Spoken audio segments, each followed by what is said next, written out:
Molle. M-O-L-L-E. Molle, the brushless shaving cream with a special protective film that guards your face, presents the Molle Mystery Theater.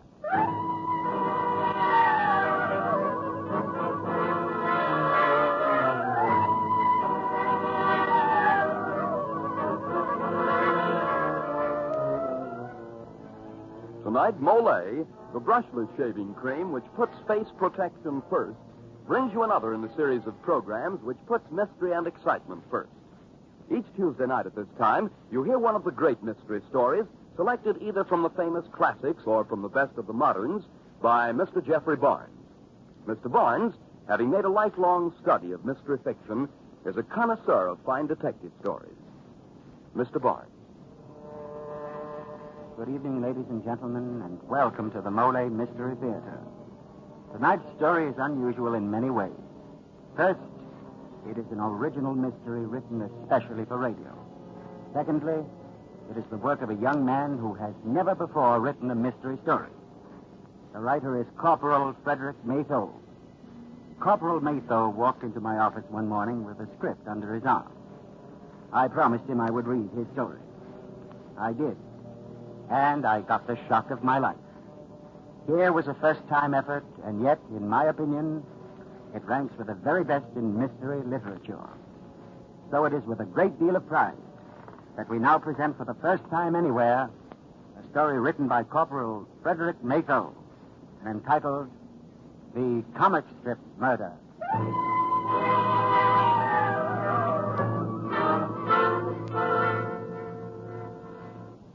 Friends, before our Molle Mystery Theater play begins, listen. Listen to the sound of a weapon fired at our men by the enemy, but aimed by someone here in America who talked too much. Yes, Americans, when someone here at home talks carelessly, it helps the enemy aim his bombs and guns and other weapons at our men. So don't you be that someone. If you know any war secret that has not been reported on the radio or in the newspapers, keep it a mystery, and help keep our men alive. And now to our play, The Comic Strip Murder. It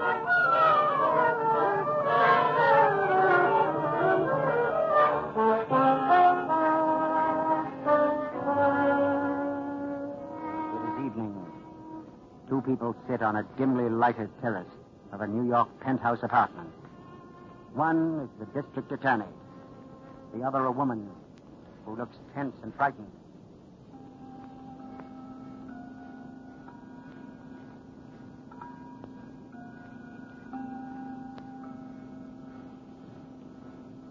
It's 11:30. And my husband's going to murder me at midnight, Mr. Hanley. Tonight? Mrs. That's... You think being married to a comic strip artist has given me an overactive imagination? Well, I thought so, too, when I first went to see you, but not anymore. Look, Mr. Hanley, let me tell you the whole story. These past few weeks, Mark has been drawing Buzz O'Keefe with blood on his pen. My blood. You follow Buzz O'Keefe in the Morning Telegram, don't you, Mr. Hanley? Mm-hmm. Why, of course. Everybody does. You've eaten up his lurid tale, one bloody episode after another. Well, I've lived with that comic strip for 9 years. It's been Buzz O'Keefe this and Buzz O'Keefe that until I could scream at the sight of a drawing board or a newspaper. Mr. Hanley, now I'm frightened. Very frightened.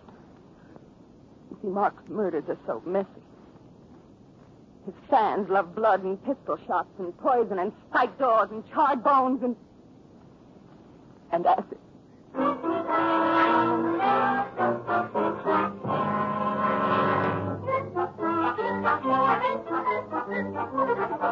Gee, Alice, look. Buzz O'Keefe's locked in the cellar and it's filling with ammonia gas. Uh-huh. And that model, Juliet, upstairs in the penthouse. Yeah. How's he ever going to save her?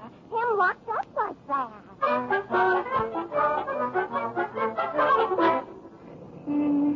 Times Square? Okay, mister. Say, you read Buzz O'Keefe today? That guy's really in a jam. I think this Von Sewell's getting tired of that babe's double-timing. He's going to kill her yet. Today... Skip it, will you? I read it. Hiya, Bill. What'll it be? Toast and coffee? Yeah, and the telegram. Yeah. Why do you read Buzz O'Keefe this morning? I think this Fonsoul fella's gonna murder that chick, Juliet. He's reading books on flesh-eating acid. If he's going to use that stuff, it's goodbye, Juliet. She ain't going to keep that Cassie long.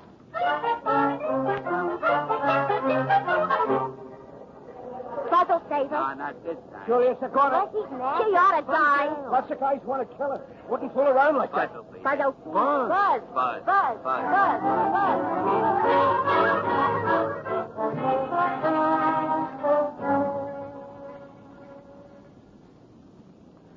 Mr. Hanley, I am Juliet in the comic strip.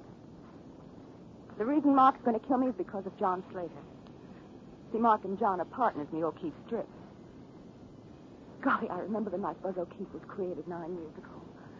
Mark and John hadn't seen each other since they graduated from college the year before. It was our first wedding anniversary, and we were at a small nightclub uptown.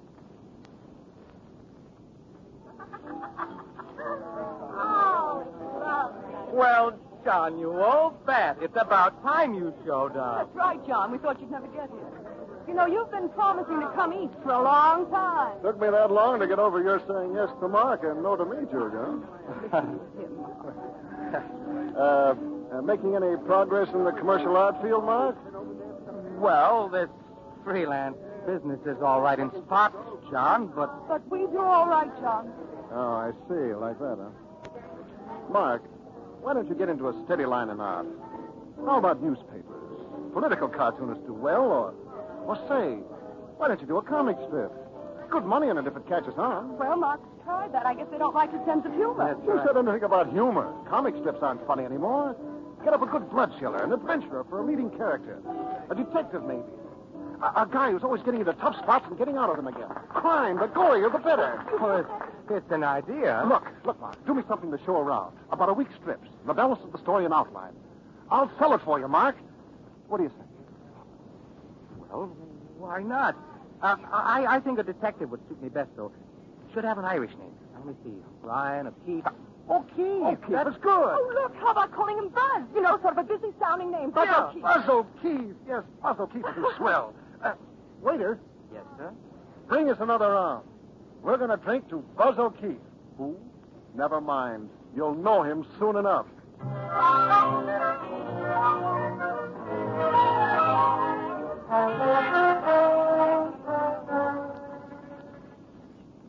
And that's how Buzz O'Keefe was born, Mr. Hanley.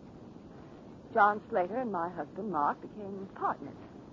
John is the promotion man and business manager.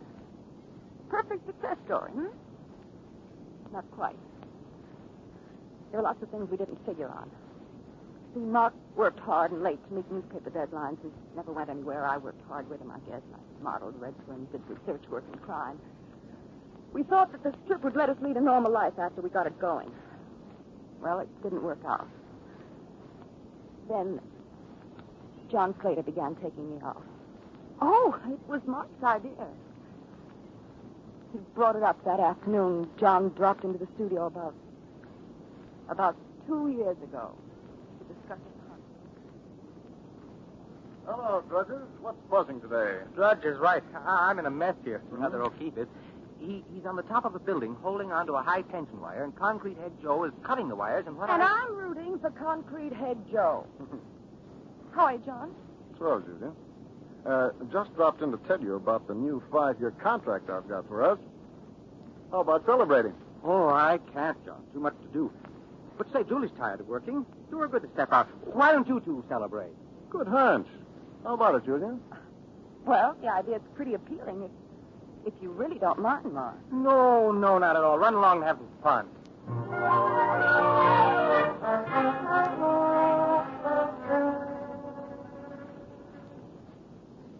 That should never have happened, Mr. Hanley.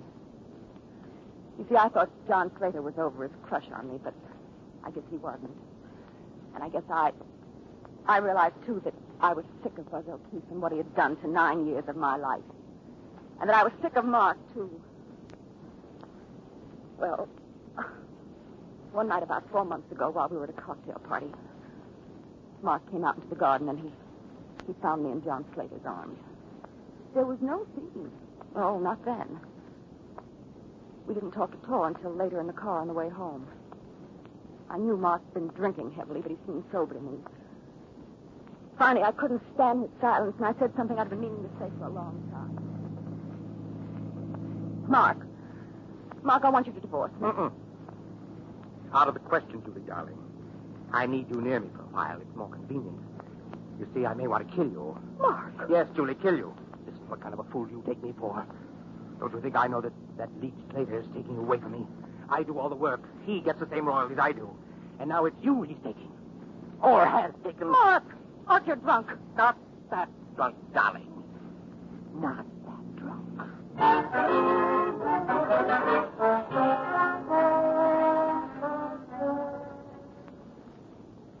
I didn't close my eyes that night. I wanted to wake Mark, to hear him say something that would assure me that he hadn't said what I knew he'd said. Well, the next morning, Mark came down to the studio in his robe, as he always did. He seemed quite normal. Morning. Good morning. Wonderful day and all that. Good night's sleep. How about my morning cup of coffee, darling? Mark, last night we... Last night? Oh, last night. Yeah. Quite a ball we had, wasn't it, huh? I remember parts of it, like spilling the Manhattan all over Mrs. Drew or Droop or whatever her name was. And then there was... And then there was the drive home. Huh? Drive home? What about it? Oh, now, don't tell me I was speeding again. Great Scott, won't I ever learn? Mark! Yes, sweetheart. Nothing.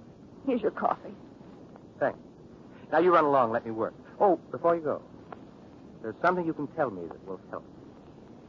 If you were a beautiful model named Juliet, you were going to be murdered, what would be the most horrible fate you could contemplate?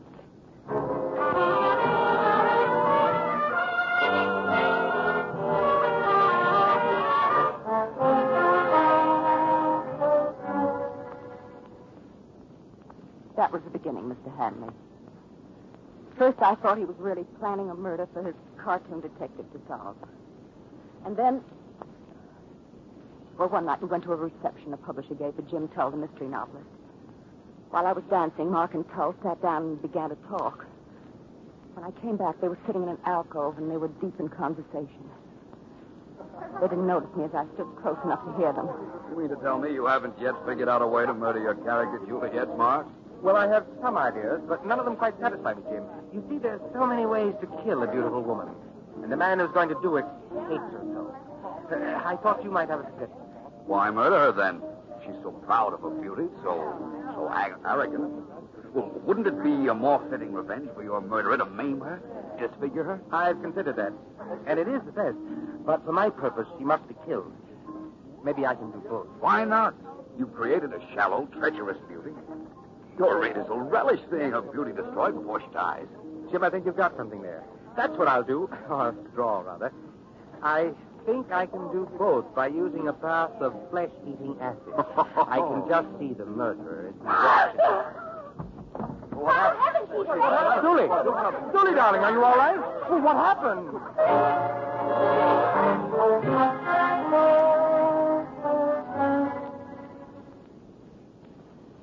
It was the next day that I first came to see you, Mr. Hanley. After I left you that day, I came back to the apartment to find Mark working feverishly at his table. I stood behind him as his long, slender fingers brushed in the sure line.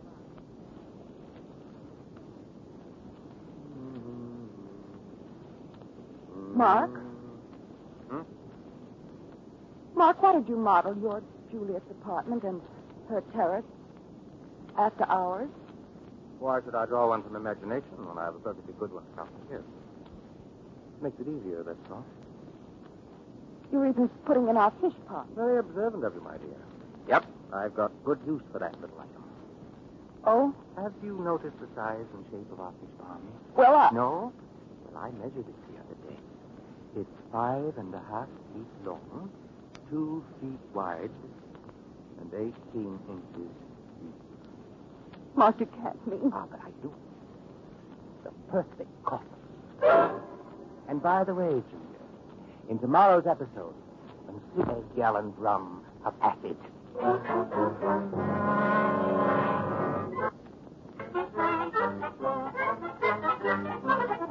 Ed, put that paper down and eat your breakfast. Yeah, sure. Gosh, looks as though Buzz O'Keefe is going to have a murder to solve soon. Von Sewell's buying the acid today. Ed! Okay, I'm eating, ain't I? Sam, with passion glasses to the ceiling, you're sitting reading the newspaper. Come on. I first got to finish with Buzz O'Keefe. Acid Von Sewell is buying today. And from a tailor yet. Just like to me he was coming. Okay, Mrs. Jones. Ready for your permanent now. Oh, you're reading Buzz O'Keefe. Ain't it something? All Juliet's boyfriends are murder movies. And the acid, well, isn't it just too horrible?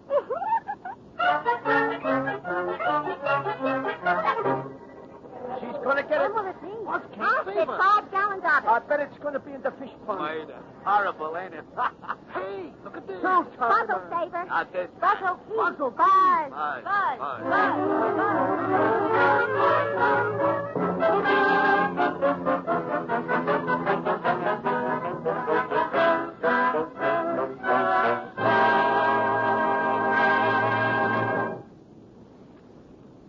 Well, Mr. Evans, it looks as though Julia is right. Seems as if things that happen in Mark's comic strip are mighty apt to happen to her in real life. Yet, of course, it could be just coincidence. That reminds me of a friend of mine who was always blaming things on coincidence. For instance, he'd always nick and irritate his face while shaving. Then he changed to Molle and started getting swell shaves. He said, oh, that's just a lucky coincidence. But I noticed that he kept on using Molle, and he kept on getting smooth, comfortable shaves. And, gentlemen, this is why. Molle brushless shaving cream contains a special protective film. This special film helps guard your skin against tiny, almost invisible nicks and scrapes that make your shaves uncomfortable.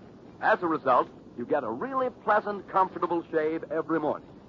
So why not try it tomorrow? Remember to ask for Molle, the brushless shaving cream that puts face protection first. And now back to Jeffrey Barnes and Act 2 of the comic strip Murder. Julia Stetson sits in her penthouse apartment telling the district attorney about her husband's plan to kill her.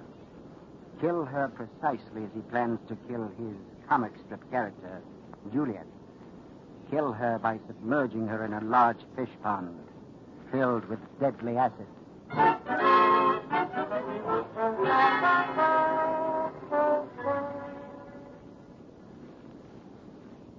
As you say, Mr. Hanley, Mark isn't well mentally. If it hadn't been for you, I'd have run away long ago. Well, after Van Sewell, the comic strip character, bought the acid, Mark did the same thing. When I asked him about it, he only laughed at me. He showed me the labels and said it was dry cleaning fluid he bought from a tailor. He was going to clean the upholstery of the car himself. But, Mr. Hanley, its contents are in the fish pond right now. Look, this morning I had an attack of hay fever, so I came down to the studio later than usual. Mark seems very late. Well, this is the day, Julia. The comic strip murder's finished. I've got the actual murder taking place in 3 days of script. I've had them done for some time, but I've hidden them from you. Hidden them? Yes. But since I'm turning them in this noon, I think it's only fair for you to see the fate of poor Julia. So here, take a look. But, Mark, this man... That's right, Julia. You see, it wasn't Sewell who sent the acid-filled wine bottles to Julia. It was this new character. Was her husband. Yes, looks a little like me, doesn't he? Well, he's been watching her and hating her. See how horrified Juliet is.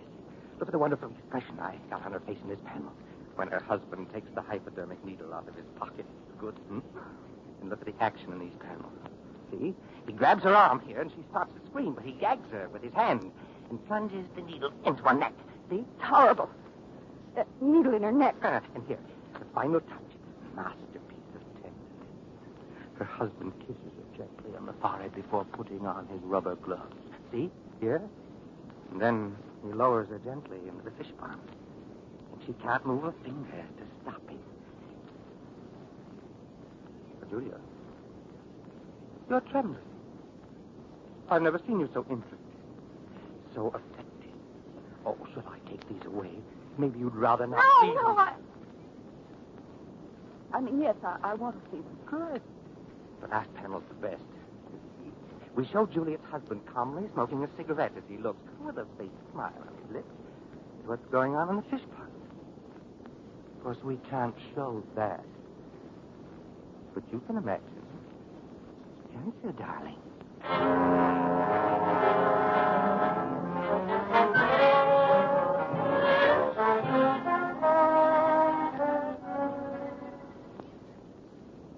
Mark finally left Mr. Hanley.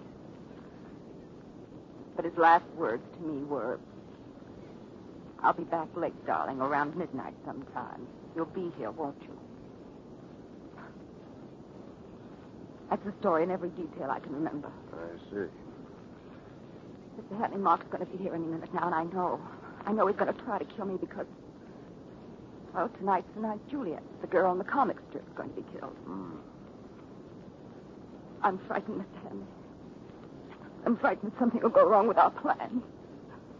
Mr. Hanley, you won't let him. I mean, he won't have time to. No, Mrs. Stetson. He won't have time to murder you. I'll be behind the screen every second. At any rate, if something does go wrong and he reaches you before I have time to interfere, use this revolver and use it quick.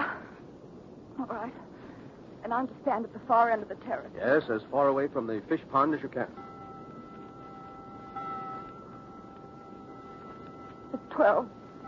You better. No. Don't worry about a thing, Mrs. Stetson. I'll be behind the screen.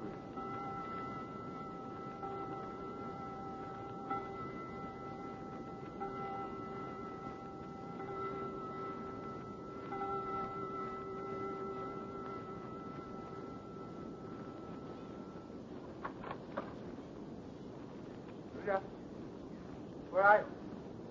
On the terrace, Mark. Oh, I knew you'd be waiting. Well, let's get our first ritual over with. Then I've got a real surprise for you. Where's that?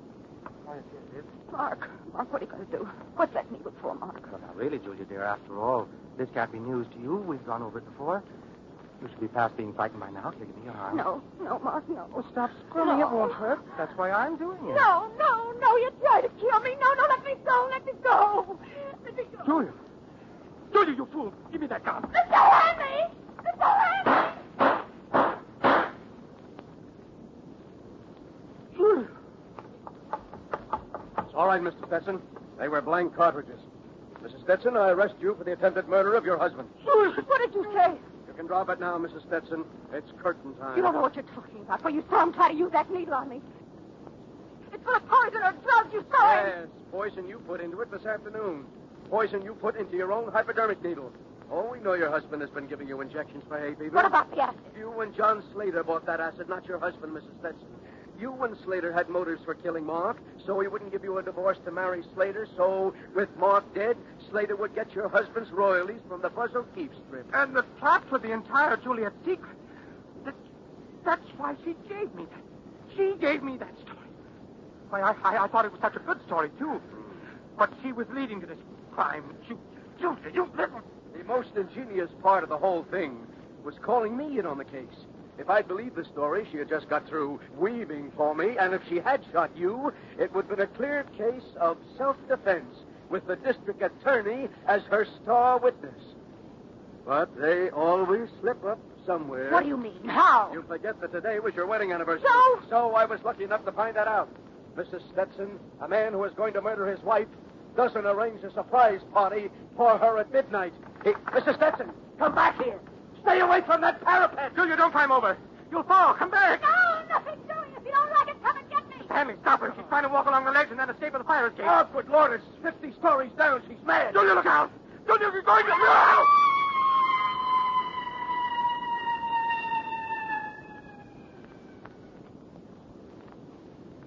Good heavens.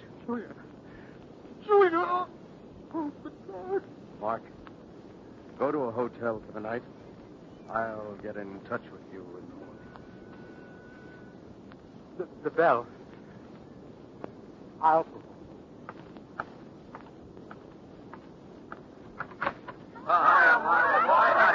Well, what is this? You've forgotten?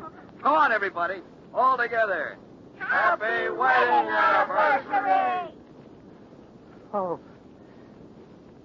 Yes. Happy wedding anniversary.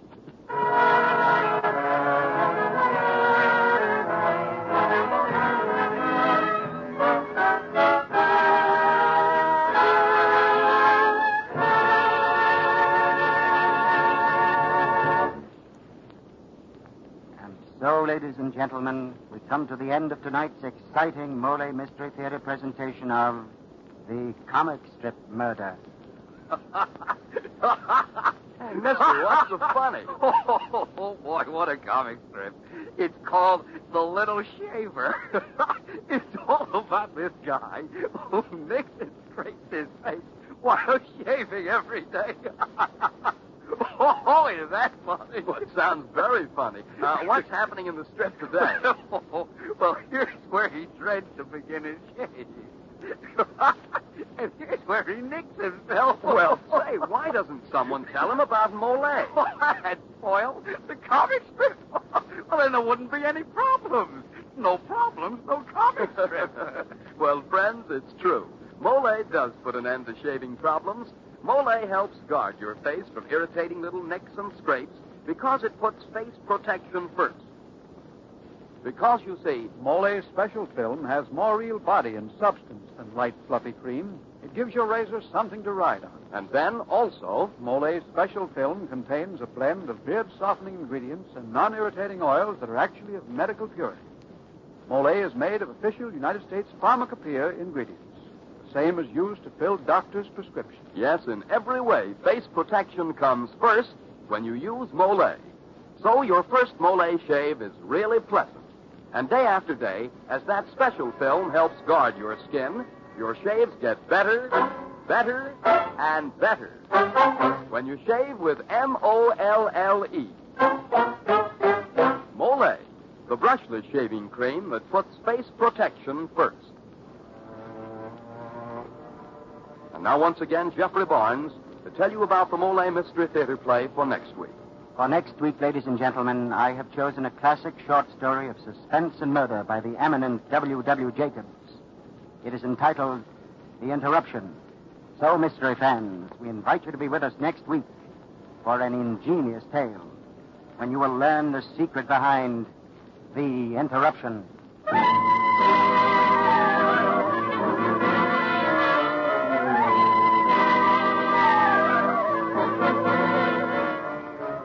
The original music for the Molle Mystery Theater is composed and conducted by Jack Miller. The comic strip Murder was written by Corporal Frederick Matho.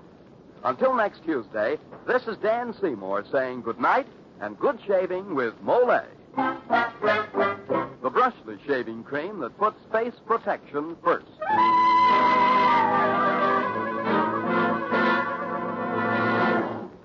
Every day, thousands of men and women supplement their diet with IY, ironized yeast tablets. Is your diet deficient in iron? Do you need more vitamin B1? IY tablets give you extra iron to help build rich red blood, extra vitamin B1 to help keep nerves steady, help you maintain pep and strength. To help keep vigor and vitality, take ironized yeast. They're small, easy-to-swallow tablets. Insist on IY, ironized yeast tablets. This is the National Broadcasting Company.